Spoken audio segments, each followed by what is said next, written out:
Oregon at Iowa. Oregon wins this one 18-16, and Iowa's special teams was kind of what did him in this game. The long snapper has the bad snap at the beginning of the game, and then right, Dinkin, I think is how you pronounce his last name. He makes an incredible catch on that first snap to be able to bring the ball down, still punt it away. The second snap goes completely over his head. It's a safety, and Oregon ends up winning this game by 2 points. And I felt like Oregon just kind of outdid Iowa, and I was way this game. They ran the ball much better. They dominated special teams. I mean, I know Iowa hit a 58-yard field goal, so we need to definitely give credit there, but they did very well on special teams. They had one interception on the day, but it wasn't a pick six or anything like that. I was very impressed with Oregon going out there, winning this way, especially in inclement weather as well. And for them to come out with the win against Iowa here, it definitely deserves more credit.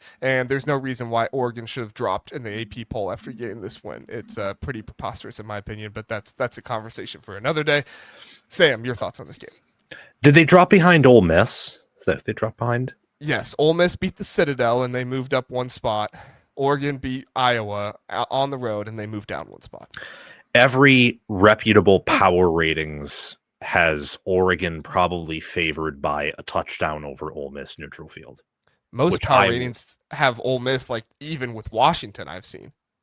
Yeah, I mean, I would place if I had extra money, I would place a large sum of money on Oregon to cover like a 7.5 line over Ole Miss. Maybe that's stupid, but Oregon's a really good team, injury regardless, and I think this game showed that. They're going to need to be healthy if they want to win it all, just because, no team is infinitely deep at every position. And just so happens to be that some of the positions Oregon's thin at are receiver, and they're down their preseason top 3 wide receivers. Like Stewart's out. Hopefully he'll be back by the playoffs. Dacorian Moore was out. Gary Bryant Jr. got injured in the first quarter. And they ran for over 250 yards on Iowa and were able to put together that final drive very similar to Mendoza's at the end of the game, where they were throwing it all over Iowa, just needed to get in field goal range, though, and not score the touchdown. And like you said, it was basically the title of my reaction video to this game that I released right before I came on here. Oregon beat Iowa at their own game. They made all their field goals. They didn't make special teams errors, and they won the turnover battle. And they out-physicaled them. In fact, it was Iowa who made the 2 explosive passing plays, and that is what helped them stay in the game. If not for those longer touchdown passes, and if Dante Moore doesn't try to force it in the end zone early on, this could have been ugly. I mean, this game reminded me a lot of Indiana, Penn State in hindsight. I think these were very similar games where the superior team on a different day with maybe different injury circumstances could win pretty decisively. But instead, they were able to look adversity dead in the face and come out with a victory. Yeah, I totally agree. And I think that the stable of running backs that Oregon has back there is something that they can look at adversity multiple times this season and just continue to ride those guys. I mean, Noah Whittington, Jordan Davison, he kind of had a wild recruitment a little bit between Ohio State and him, but he goes to Oregon and he's balling out this season. He looks fantastic. Hill Jr., Dante Moore got into the game. He got into the rushing game. He had 46 yards on the ground as well. I mean, when you have this kind of ground attack, you can really stay in it with just about any team out there. I mean, when you're able to do that, and then you also have good planning on special teams as well. I thought maybe that this was a game that Iowa would be able to win if they got a pick six, if they got something on special teams, if they kind of got some of that hidden scoring to be able to help them out. But to Oregon's credit, they didn't allow it to happen. They played really solid football. Dante Moore did throw one interception, but Oregon was able to kind of run behind that offensive line. And I think that offensive line looked like the best offensive line on the field in that game. I mean, no disrespect to Iowa, but I thought Iowa had the best offensive line going into that game. And I still think Iowa has, second best offensive line in the Big Ten. But after that performance that Oregon's offensive line put on, I don't think there's any doubt that's the best offensive line in the Big Ten. And I felt pretty good saying it at the preseason, so I'll continue to say it now.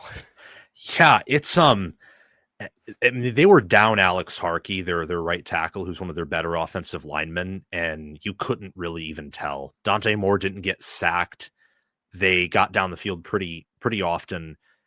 That is an offensive line with, just due to the size they have and due to how their players played at either previous stops or with Oregon last year, their ceiling was always one of the highest, if not the highest ceilings in the Big Ten.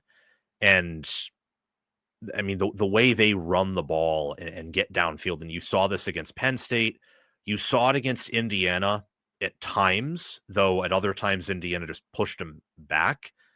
They are quick, they are powerful. Um, I mean, it's hard to stop them because oftentimes they weigh more than you, they're stronger than you, they're faster than you. And you saw that where Iowa might, to this point, have a player in Jennings Dunker that's viewed from an NFL standpoint as better than anyone in that offensive line for Oregon, although I don't know because I don't do mock drafts or a ton of NFL stuff.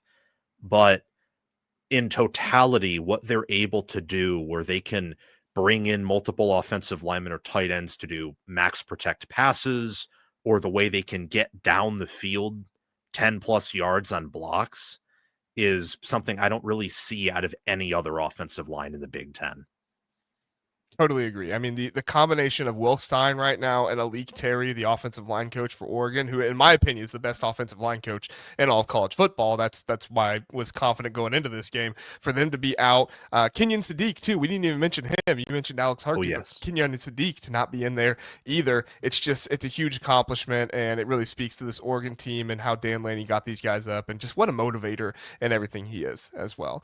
Before we move on, Sam, any thoughts on Iowa? I mentioned at the beginning they have a slight chance of making the playoffs if they beat USC. If Nebraska continues to win games and they're ranked by the end and they beat them, they would have a case there. I don't think it's going to happen. They'll need some help, but I definitely wouldn't say it's not possible at all. Any thoughts on Iowa? I'll come out and say it's not possible for the sad fact that Iowa State has completely fallen apart ever since that game. And also the idea that Penn State's not good. So if Penn State were good, this would be a schedule that would only be behind Wisconsin's in the Big Ten, because you play at minimum a Penn State team that goes 9-3 or 10-2. Indiana still wins 11 games. Oregon wins 10 or 11 games, and that's different. But this Penn State team, record wise, is horrible. Power ratings wise, is just above average or good.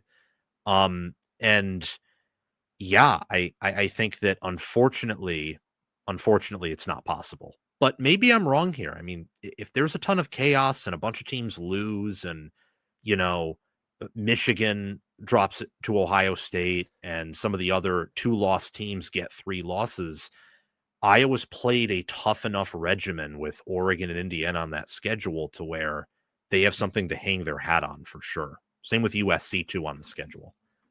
Yeah, and you see teams like Notre Dame get credit for some of their bigger teams that they've lost to, and so I think you're exactly right. If it wasn't for Iowa State, or even if at least Iowa State was at least kind of respectable, good, and I know that they were good at the beginning of the season, but injuries have kind of not really helped them. But I don't think people look at that kind of stuff enough. They're just going to see Iowa State not good team. They lost to them at the beginning of the season.